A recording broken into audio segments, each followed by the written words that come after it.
Estamos começando o terceiro e último bloco do programa Sem Cortes. Mais uma vez, quero mandar um abraço, agradecer o apoio dos meus patrocinadores, Farmavida, do meu amigo Luciano Tambarotti, e também para o meu amigo Carlão, proprietário da Arena do Carlão, e também para todos aqueles que fazem parte da Clínica Cisnando. Não poderia deixar de mandar um abraço para o meu amigo Freire, lá do Banco do Brasil. Sempre batemos um papo ali na ABB e em breve, inclusive, estamos organizando um café filosófico lá na ABB. Em breve traremos maiores informações. Um grande abraço para você, meu amigo Freire. Continuando a nossa conversa aqui, o nosso bate-papo com o reverendo Raul Saulo Pagung. É isso. Pastor, vamos agora aqui para o nosso último momento.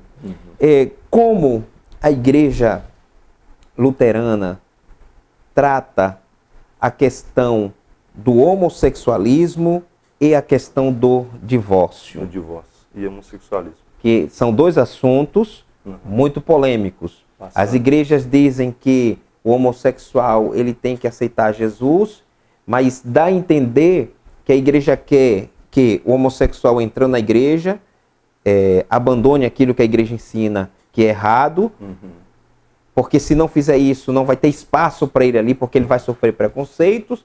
E também a figura dos divorciados sofrem muitas vezes preconceito nas mais diversas igrejas, não podendo assumir certos cargos e em muitas outras situações são vítimas ou alvos de ataques morais ou moralistas, enfim. Como a igreja lida com isso? Primeiro sobre a questão do homossexualismo, né? Como a igreja luterana olha para essa perspectiva. Primeiramente, sobre o homossexualismo, a gente vê o quê? É como resultado do nosso coração, né? Eu já fiz um trabalho bem interessante a respeito da homossexualidade, né? E nós chegamos às seguintes constatações, né? Ainda hoje em dia não existe uma prova científica, né? Do porquê o cara ou a mulher, né, nasce homossexual. Alguns apontam assim, não, vai acontecer que dentro da gestação o útero injetou mais hormônios, né, no corpo, hormônios masculinos, mas quando era para injetar na mente, aí não foi tanto. Então criou-se uma mente feminina, mas no corpo masculino, né? Existem várias interpretações, né? E infelizmente ainda existe que as interpretações, o cara, ele se tornou, né, homossexual, ou a mulher se tornou homossexual por pouca vergonha, né? Mas a gente sabe que não é assim, né? E alguns dizem que é demônio. Que é demônio também, né? Mas não. Como a gente entende isso? A gente entende o quê? Que isso é resultado do pecado. O pecado, uma vez entrou no mundo, aí diz Deus lá, o salário do pecado é a morte, né? Todas as coisas que acontecem no nosso mundo são por causa que está o pecado lá no coração. E porque eu tenho pecado no coração, que acontece todas as coisas, né? Ou as coisas que se tem no mundo. E como a igreja olha, como a igreja trabalha, né, a questão da homossexualidade, a nossa igreja. A gente não condena o homossexual em si. Por quê? Porque ele é alguém, né, que Deus e Jesus Cristo morreu na cruz do Calvário por ele também. Por quê? Porque ele é alguém pecador igual a nós também, né? Só que ele tem uma diferença, o pecado dele é um pecado que para a sociedade é muito mal visto, né? A sociedade e a igreja também em si, né, ela não aceita esse pecado de determinada forma, né? E por muitos anos foi dessa forma. Eu entendi aqui o seu ponto de vista, a sua argumentação, melhor dizendo. Se um homossexual quiser vir para a igreja luterana, assistir os cultos, fazer parte da comunidade, ele vai ser bem recebido, não vai sofrer nenhum tipo de preconceito. É claro que esse não vai sofrer, ninguém tem um controle sobre a atitude de outras pessoas. Mas aqui ele receberá, vamos dizer assim, guarida, conforto, um ombro amigo e orientações devidas, sem que ele se sinta constrangido e forçado a mudar de comportamento, de atitude? Às vezes, né, a gente... É meio complicado responder isso, né, porque não é só um ou outro, né, que vai acolher ele, né? Vai ter mais pessoas com diferentes mentalidades a respeito do assunto, né, que vai atender. Mas eu, sem dúvida nenhuma, receberia ele da melhor forma, porque Cristo receberia ele da melhor forma. Agora, uma coisa que eu tenho que refrisar, né, o que a igreja condena, e a igreja luterana também condena? A igreja condena o ato sexual homossexual. Isso a gente condena, né? No caso, se a partir, né, de começar a se frequentar, né, ou quiser se tornar membro, talvez seria eu, né, ter uma conversa, né, e claro, com muito respeito, né, para a pessoa, mas tentar parar essa prática, né. E eu já estudei a respeito do assunto, né, e alguns atores falam, Deus deu a opção também do celibato, vamos colocar assim. Por mais que no coração lá a pessoa tá com aquele sentimento, né, aquelas coisas. Mas é um assunto muito polêmico de ser tratado. Mas nesse caso não pode ser membro, no caso praticando homossexualismo. Praticando atos sexuais homossexuais, vamos colocar assim, né? Isso a igreja condena. Agora a igreja não manda para o inferno um homossexual. Não significa não dizer é que ela... porque a pessoa gosta de uma pessoa do mesmo sexo que esse pecado não vai ter perdão. Não. Deus perdoa. Na cruz do Calvário, Deus perdoa todo e qualquer pecado. Ok. É um assunto um tanto polêmico, Muito o nosso polêmico. tempo é bem curto, teremos outra oportunidade. Eu espero me reunir com pastores, com padres e também com representante do homossexualismo, né, do movimento LGBT, para tratar desse assunto. Agora, quanto à questão do divorciado, como a igreja lida com essa demanda? A igreja luterana, ela vem, vamos colocar assim, de determinada forma, né, para não se expressar mal, meio aberta a respeito desse sentido. Aí a gente olha de novo. O que é o divórcio? O divórcio é um resultado do coração pecaminoso que está presente no homem lá, né? Como a gente olha? A pessoa decide deixar de viver do lado da outra. Acordou no dia de manhã, não quero mais viver do lado dessa pessoa, porque não vale mais a pena. Não. Existem N motivos que levam um casal a se separar, né? E a gente olha como Jesus agiria dessa forma. Jesus ia falar assim, rapaz, você é um idiota porque você largou. Não, Jesus sabe o que está passando no coração daquela pessoa. Claro que às vezes a coisa pode ser mais enfatizada, pode tentar, né, dar uma continuidade, mas às vezes não tem jeito, né? Às vezes acontece de casais se separar. E como a gente atende isso? Não, a pessoa continua normal. O olhar de Deus para ela é normal. O olhar da nossa igreja para ela é o mesmo olhar. Infelizmente que não é praticado em todo e qualquer lugar, né? Vamos colocar assim, né? Claro que tem as divergências também de entendimento e pensamento. Mas aqui na minha congregação em si, de Tailândia, tem vários casos a respeito disso, e até no encontro de casais, um dos assuntos, né, que eu trouxe foi justamente a respeito disso, né? Existe muitos casais assim, que estão vivendo 15 anos juntos. Tinha um casal lá vivendo 3 anos juntos, e eles falaram comigo assim, diz que eles não participavam da Santa Ceia, né, porque eles achavam que eles estão vivendo em adultério.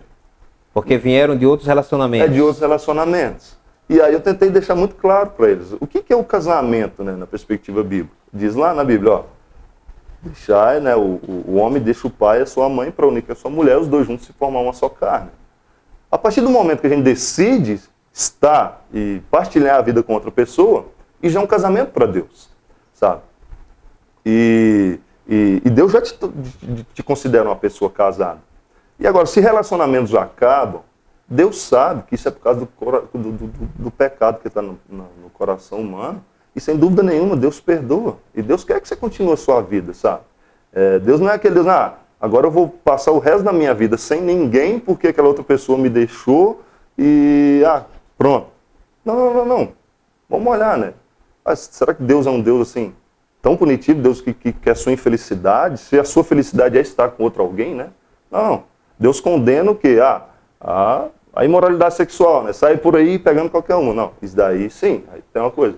Não, se você quer viver ao lado de uma pessoa, ou de uma outra pessoa, né?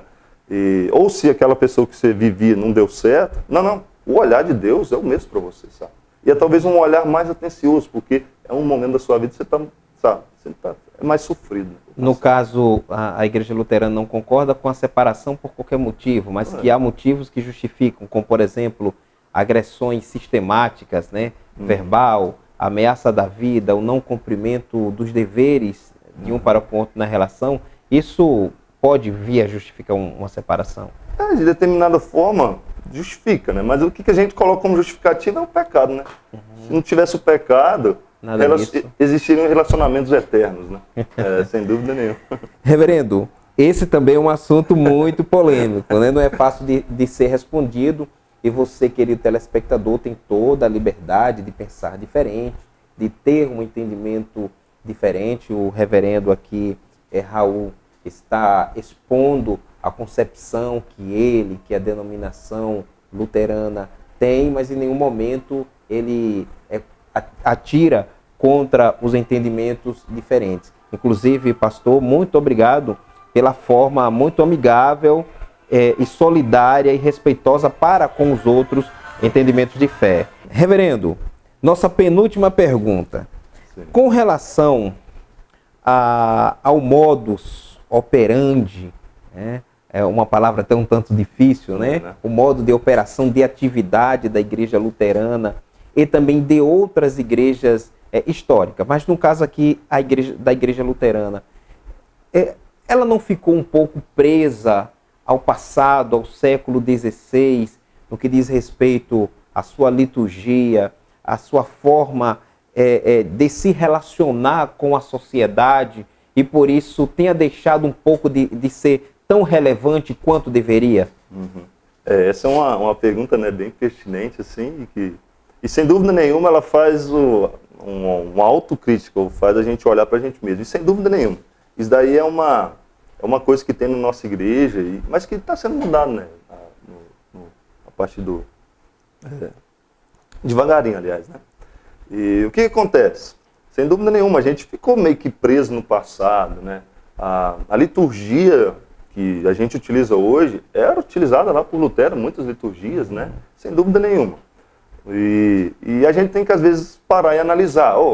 Aqui, onde eu estou vivendo, em Tailândia, é legal eu pegar uma liturgia toda cantada, né? Que era a liturgia de Lutero lá e colocar aqui? Eu já percebi que não. Por quê? Porque o povo não acompanha, né? E o povo meio que não entende muitas coisas. Não, é outro contexto. É outro contexto. Aí o que a gente tem que fazer? A gente tem que se autocriticar e tentar trabalhar a coisa da melhor maneira, mais simples possível, né? E por isso é reformulado. Então, principalmente, né, a questão da liturgia, né, a questão de coisa. Sobre a questão da pouca relevância, né? E sem dúvida nenhuma, se a gente for olhar a nível Brasil, a igreja luterana ela tem pouca relevância, vamos colocar assim. Por quê? Porque é uma igreja pequena, igreja de 240 mil, se eu não me engano, né? Não tem números exatos agora, mas para o Brasil, né, isso é um número muito pequenininho, vamos colocar em si. E a gente deve olhar de duas formas, né? Primeiramente, a gente tem que se autocriticar? Claro que a gente tem que se autocriticar. E uma das coisas assim, que eu olho para a igreja luterana, que ela peca muito, é a respeito do evangelismo. O povo luterano é muito difícil de evangelizar, sabe? Sair assim com aquela vontade, assim, hoje eu vou evangelizar. Às vezes se faz práticas assim, em congresso e algumas outras coisas, né? Só entregar folhetim, mas será que é só entregar folhetim, evangelizar? Eu acho que não, acho que é mais que isso, né? Ali onde a comunidade está, vai visitar, vai olhar, ver o que está carente, né? A sociedade em si. Mas beleza, nesse aspecto eu acho que a gente peca muito. Só que existe um outro lado também. A gente tem, né, na Escritura Sagrada, em vários outros textos, né, da Bíblia, que ao lado da igreja, né, e também a igreja verdadeira, que prega a palavra de Deus, está o diabo, né, atuando. E o diabo, que sem dúvida nenhuma, ele quer refrear as ações da igreja, né? E não só da igreja luterana em si, mas as outras igrejas espalhadas no mundo afora, na sociedade, aqui em Tailândia, né? E a gente deve olhar assim, por um lado, sim, a gente tem que fazer uma autocrítica, a gente tá pouco relevante, mas por outro lado a gente deve ver, que o mundo não ama a palavra de Deus, né? O mundo não está nem aí para a palavra de Deus, a gente colocar assim. E a coisa vai acontecendo devagarinho, né? E a gente vai tentando ser relevante, né, nesse ambiente que não considera a igreja relevante, vamos colocar assim, eu diria. E sem nenhuma dificuldade, assim. A gente tem que sempre se autocriticar. Porque se não há autocrítica, a gente está indo contra o reformador Martinho Lutero, que ele fez uma autocrítica. E a reforma é justamente uma ação de uma autocrítica. Uma autocrítica a respeito daquilo que estava acontecendo, né? Eu acho que é sempre interessante a gente olhar e tentar melhorar, né? Ou tentar buscar, aqui está faltando isso, então vamos tentar enfocar nisso. Então, no caso, você tem trabalhado aqui com a sua comunidade a ser mais relevante, a ser mais atuante. Ser mais atuante. Por mais que, né, justamente pela a pequena porcentagem, né, de membros, às vezes parece que não está indo, né? Mas sem dúvida nenhuma, eu acho que a missão acontece, ou essa relevância vai acontecendo devagarinho, e às vezes a gente sem perceber, porque não é a gente que está conduzindo a coisa, é Deus, né? É o Espírito Santo de Deus que está conduzindo. E às vezes a nossa relevância não está em destaque. Mas talvez a nossa relevância está no fato da gente ver alguém triste um dia lá, sentar com ele, bater um papo. Talvez isso é relevante, né? Que às vezes, de fato, às vezes julgamos a relevância pela quantidade numérica, pelo tamanho, né, da estrutura, né? E Deus, ele trabalha de fato das mais diversas formas. Diversas formas. Conversamos com o reverendo Raul Saulo Pagung, já falamos, ele é do Espírito Santo, da cidade chamada Laranja da Terra. Laranja da Terra. Foi muito agradável, pastor, ter conversado com você, ter trocado aqui algumas informações e esclarecimentos para o telespectador do programa Sem Cortes. Passo novamente a oportunidade para que você deixe uma palavra final, principalmente para o telespectador do programa Sem Cortes, da TV Guajará, e para a nossa cidade, que está em um período político, brevemente vai precisar tomar uma decisão acerca de quem vai governar a cidade nos próximos 4 anos. Sem dúvida nenhuma, né, o apóstolo Paulo aponta para isso, e ele vai falar o seguinte, né, não há autoridade que não proceda de Deus, né? Todas as autoridades que a gente tem na nossa vida, né, desde os pais, né, que são as primeiras autoridades para nós, até vamos colocar agora na vivência que nós estamos vivendo, né, que é a política, são autoridades instituídas por Deus. Deus colocou ela lá. Eles são um meio de Deus proteger a gente, por mais que às vezes não aconteça, né? E talvez por causa disso também a importância, né, de chegar nesse momento político, a gente analisar bem quem que a gente quer, né, para ser a nossa liderança, quem que administra os nossos bens lá na prefeitura, né, que ele é um administrador daquilo que é nosso, vamos colocar assim. E a gente tem que olhar, então, acho, para a gente dar importância, devida importância para isso, olhar justamente para isso. Lembra que ele não está ali por acaso, ou esses candidatos não estão colocados ali, porque um dia eles decidiram. Não. Deus colocou eles lá. Agora você está para fazer a escolha. Tenta fazer a escolha certa, né? E por quê? Porque é muito importante, porque Deus que está conduzindo, né, essa história também. Deus não está só aqui na igreja, vamos só olhar para a igreja aqui e a sociedade que se lasca. Não. A mensagem cristã diz que Deus está aqui, mas Deus está lá também. Por mais que às vezes não pareça. Né? Reverendo, quais são os dias de culto e o que fazer caso algum telespectador queira entrar em contato? Os dias de culto aqui da comunidade são da seguinte forma. No primeiro final de semana do mês, os cultos acontecem no domingo de manhã, às 9 horas da manhã. E nos demais finais de semana, né, acontece no sábado à noite, às 19h30.